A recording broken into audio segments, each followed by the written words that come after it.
নিলে দেওয়া ডিজাইনটি করে দেখাবো। ফাইল থেকে ওপেনে আসার পর আমি এই তিনটা ছবি সিলেক্ট করে ওপেন করে নেব। এখন আমাকে একটা নতুন পেজ নিতে হবে, কন্ট্রোল এন। আমি ওকেতে ক্লিক করব। আমি 8 ইঞ্চি রাখলাম, ওকেতে ক্লিক করব। ওকেতে ক্লিক করার পর আমি এই ছবিটা এই পেজে নিয়ে আসবো। আমি মুভ তুলে ধরে আমাকে এই যে এখানে লকটা আনলক করতে হবে। এখন আমি মুভ তুলে ধরে এখানে নিয়ে আসলাম। আসার পর আমি এই ছবিটা একটু ছোট করে নেব, কন্ট্রোল টি। আমি একটু দিকে একটু বড় করে নেব, এভাবে রাখলাম, এন্টার। এখন আমাকে এই যে আমি এটা ডিসক্রিপশন বক্সে দিয়ে দেবো, এটা টেনে ধরে এখানে রাখবো। রাখার পর কন্ট্রোল টি দিয়ে ফিরে ট্রান্সফর্ম আমি একটু এদিকে এভাবে রাখলাম, এন্টার। অল্টার ধরে আর একটু ডুপ্লিকেট করলাম, কন্ট্রোল টি। আমি এটা এভাবে বলালাম,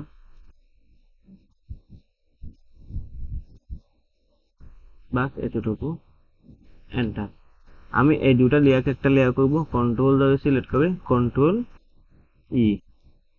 আসার পর আমি এটা আপাতত ক্লোজ করে দিই, এটা আমার লাগবে না। এটা আমি এবার এপাশে নিয়ে আসলাম। এখন এই ছবিটা সিলেক্ট করে এখানে নিয়ে আসবো।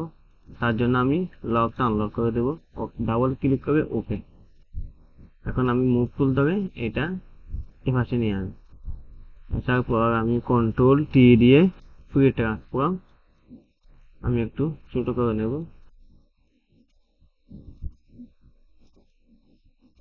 এভাবে আমি একটু ছোট করে নিই,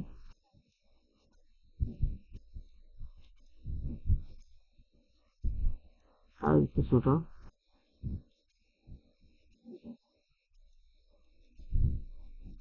এভাবে রাখলাম।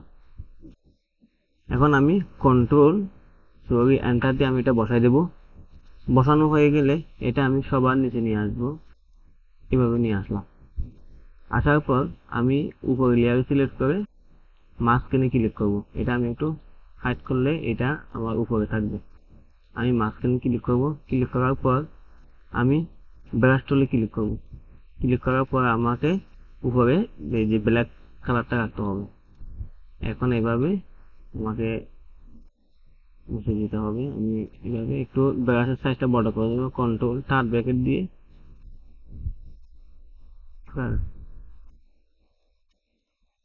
আমি এভাবে অঙ্কন করে নেব।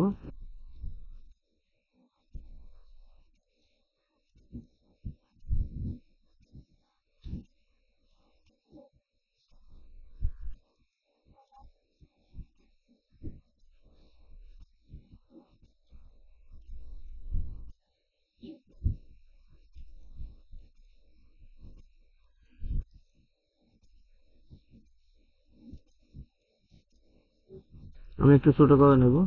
এই যে আমার হয়ে গেছে। এখন এই লেয়ারে এসে আমি কন্ট্রোল শিফট ইউ দিলে এটা আমার সাদা কালো হয়ে যাবে। এখন এই লেয়ারে ক্লিক করে এটা আমি চাইলে মুভ টুল থেকে এভাবে করতে পারবো, কন্ট্রোল টি দিয়ে আমি একটু এইভাবে। তাহলে আজকের ভিডিও এতটুকু। সবাইকে অসংখ্য ধন্যবাদ।